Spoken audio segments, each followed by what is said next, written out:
Assalamualaikum warahmatullahi wabarakatuh. Perkenalkan, nama saya Purnandar Desmina dari kelas 6A dari Prodi D4 Arsitektur Bangunan Gedung. Saya di sini akan mempresentasikan UAS dari mata kuliah Arsitektur Hijau. Saya akan memulai presentasi saya yang berjudul penerapan green building pada bangunan SMA 4 Pontianak. Yang pertama adalah konsep perancangan. Konsep natur. Konsep perancangan yang akan diterapkan pada perancangan adalah natur atau alami dengan pendekatan arsitektur hijau. Penerapan konsep ini diharapkan dapat memberikan kesempatan antara alam, bangunan, dan manusia.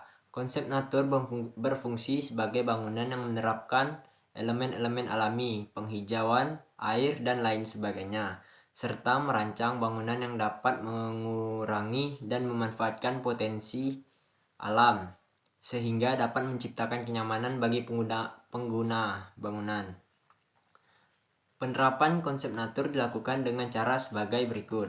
Memaksimalkan dan memanfaatkan sumber energi yang ada, seperti pencahayaan alam, penghawaan alam, dan konservasi air pada bangunan. Menggunakan material yang sesuai dengan iklim, seperti material alami yang berlebihan banyak menguras panas, seperti penerapan interior dari kayu, pagar, dan dinding tanam. Mengoptimalkan bentuk bangunan ramping, menghadirkan penghijauan dan elemen-elemen alami sebagai peneduh di halaman, mengoptimalkan sistem ventilasi. Selanjutnya adalah pendekatan arsitektur hijau. Yang pertama adalah hemat energi. Menggunakan solar panel sebagai energi cadangan yang dapat dimanfaatkan untuk mengurangi pemakaian energi berlebihan. Menggunakan genset sebagai energi cadangan kedua setelah solar panel.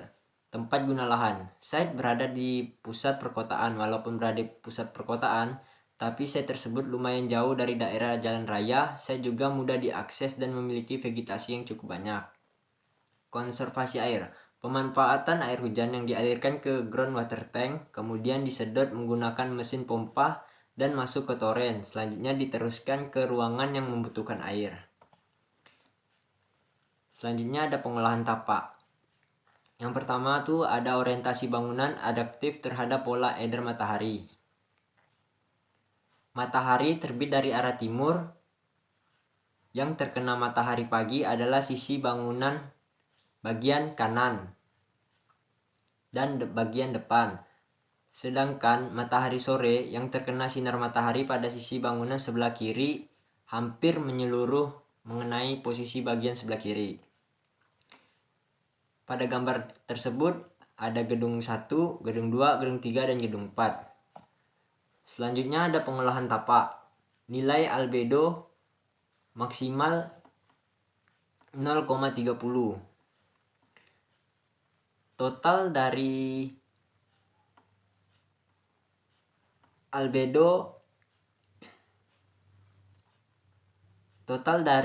keseluruhan adalah 2025 dan total nilai pantulnya adalah 0,29, yaitu standar dari nilai albedo maksimal 0,30%. Atap dan perkerasan non-atap memiliki nilai pantul matahari 0,30% maksimal, dan standar pada bangunan saya adalah 0,29%. Selanjutnya ada pengolahan tapak. Air hujan yang ditangkap pada area tapak dan bangunan seluruhnya 100% harus dapat dikelola selama paling sedikit 2%. Total dari limpasan air hujan adalah 76. Sedangkan total dari sumur resapan adalah 114 meter kubik. Kemampuan limpasan adalah 36 per jam. Sedangkan persentasi penanggaan adalah 114 meter kubik. Untuk menangani kapasitas air hujan, saya menggunakan sumur resapan dan groundwater tank dengan kapasitas 114 meter kubik.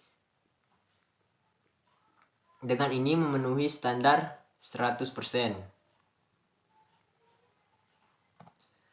Selanjutnya pengolahan tapak. Nilai jumlah luasan tajuk vegetasi dibanding area tapak minimal 10% sampai 20%.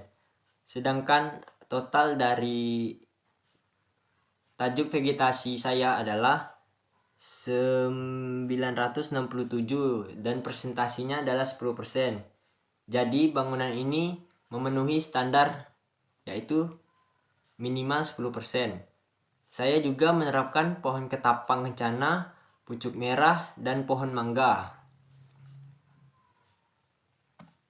Selanjutnya adalah nilai jumlah luasan tajuk vegetasi dibanding area tapak minimal 20%. Luas lahan 9.757 meter persegi, luas lahan hijau saya 2.814 meter persegi, luas lahan hijau total 283, lahan hijau saya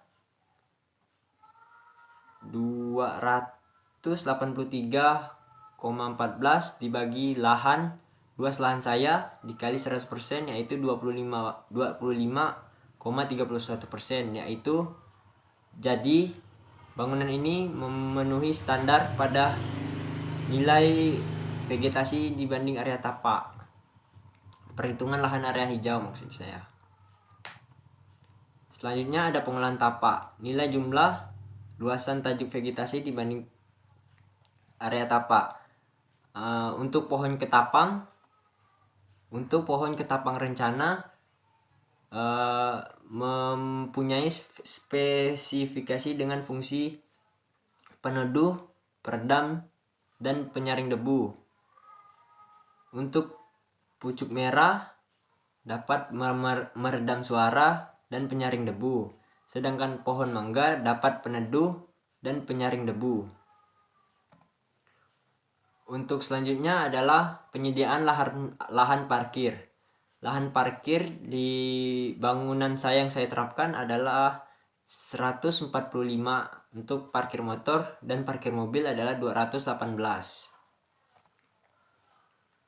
Efisiensi penggunaan energi selubung bangunan.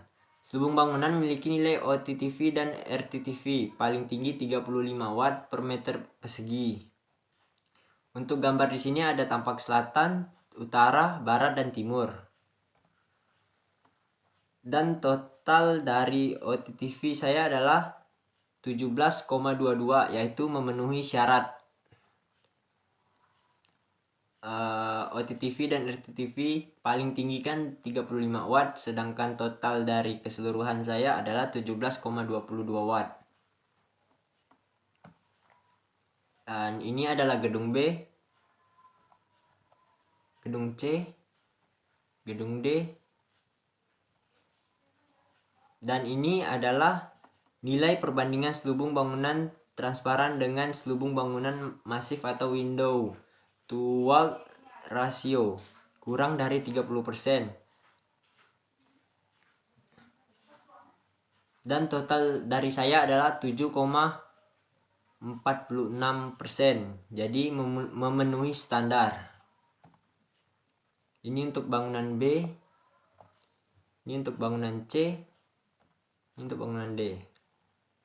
Selanjutnya ada estimasi penggunaan energi sistem ventilasi. Bangunan gedung yang ruangannya dilengkapi dengan sistem pengondisian udara, yaitu AC. Dan dapat terlihat di sini ada ruang kelas, dana dari ruang kelas. Untuk perhitungan AC ruang kelas, saya memilih ukuran 1 PK, yaitu ada 4 titik AC dalam satu ruangan kelas. Untuk ruang laboratorium, saya memilih 1 PK dan 9 titik pada satu ruang lab. Untuk ruang guru, saya memilih ukuran AC 1 PK dan memiliki 7 titik AC yang berada di ruang guru. Untuk ruang kepala sekolah, saya memilih untuk memakai 1 PK dan ada 5 titik dalam satu ruangan. Untuk ruang tata usaha saya memilih 1 PK AC dan mempunyai 7 titik AC dalam satu ruangan. Untuk perhitungan pencahayaan buatan memenuhi persyaratan terdapat satu saklar pada ruangan yang lebih kecil dari 30 meter persegi, sedangkan di ruangan saya lebih dari 30 meter persegi. Jadi saya memilih untuk mempunyai 2 saklar dalam satu ruangan. Ruangan yang pertama saya yaitu saya memilih memakai lampu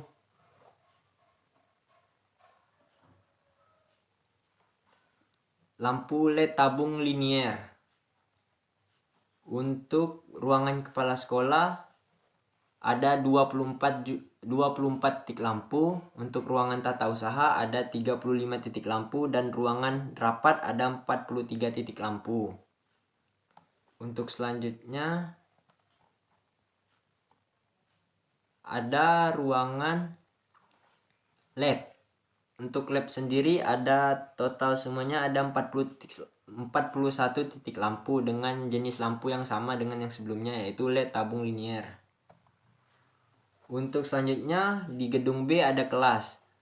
Untuk kelas saya memilih untuk 10 titik lampu dengan hitungan panjang kali lebar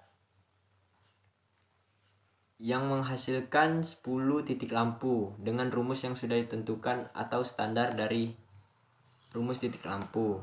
Selanjutnya ada efisiensi penggunaan energi pencahayaan buatan. Terdapat rencana pemanfaatan sumber energi listrik dari sumber energi terbarukan, yaitu panel surya, solar panel surya.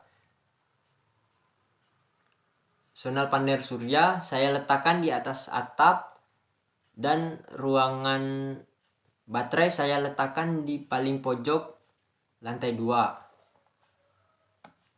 Selanjutnya pengolahan sampah. Penerapan sistem sampah atau perhitungan timbulan sampah tiap jenis, ada organik, anorganik, dan B3. Jumlah tong sampah yang saya sudah hitung adalah 3 dari setiap masa atau setiap bangunan. Ada pula perhitungan timbul tiap jenis sampah untuk setiap hari, setiap lantai atau setiap zona. Total lantai atau hari adalah 94. Jadi dipilih besar volume tempat sampah sehingga dari perhitungan nomor 2 diketahui jumlah sampah setiap jenis lantai atau zona tempat sampah yang dipilih, yaitu 20 liter dengan dimensi 30 x 22 cm. Jadi saya memilih tempat sampah dengan ukuran 20 liter.